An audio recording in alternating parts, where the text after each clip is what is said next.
Hey everyone, Mike Clark here, and today I'm with Brian Tenius of Brian Tenius and Associates, and we're going to go down some more complicated items related to business owners.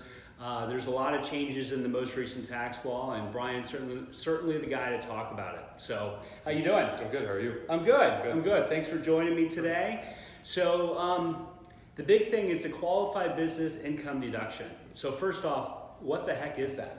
Okay, so the 2018 Tax Act, the big talk was lower tax rates for corporations, which applies to C corporations, which aren't most of my clients. Most of my clients are S corporations, partnerships, rental properties. Okay. So they added a 20% deduction for those businesses. So the deduction shows up on the personal tax return for anybody in a flow-through business. So it's a S corporation, partnerships, sole proprietor, or rental activity. And like you said, that's most businesses. Most businesses, yeah.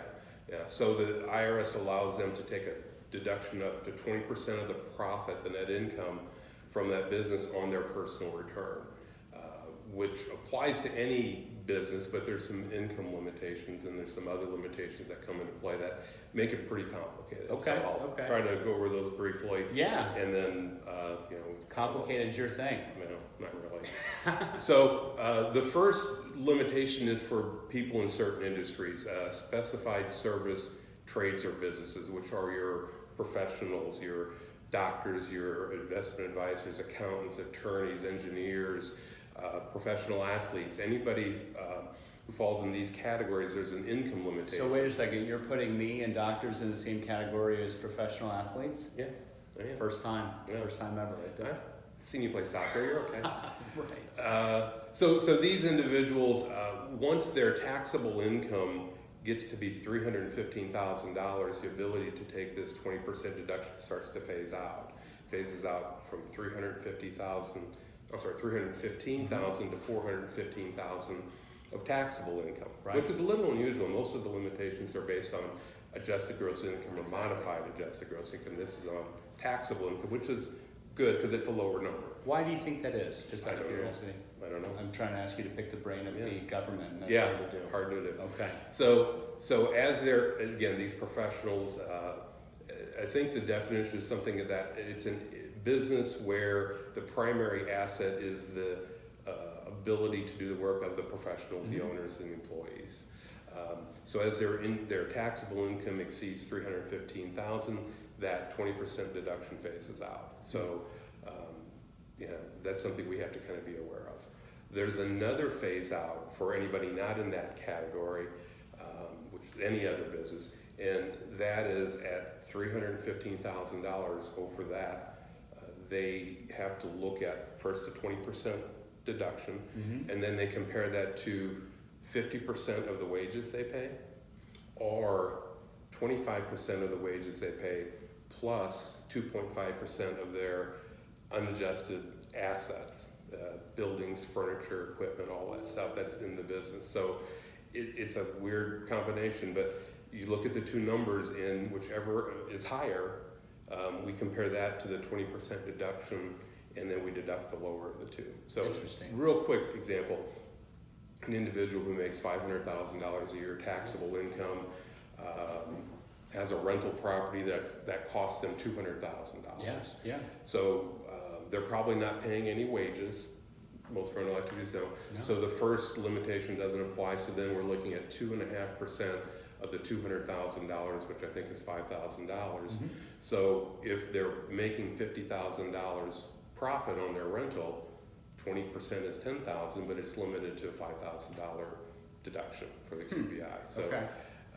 I think what they're looking for is making sure people have some skin into the game. They're investing, they're paying wages, they're doing other things to make sure they're entitled to this deduction. Right. Well, that makes sense. So is that an opportunity for business owners who are in that second group? And I'm going to throw things like manufacturers, warehouse companies, restaurants, a lot of different things. Anything that I would imagine is labor intense or material intense.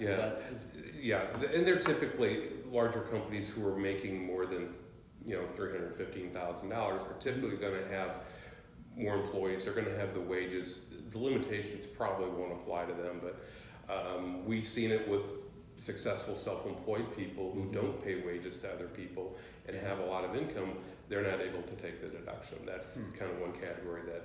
Is there anything that they can do to combat that?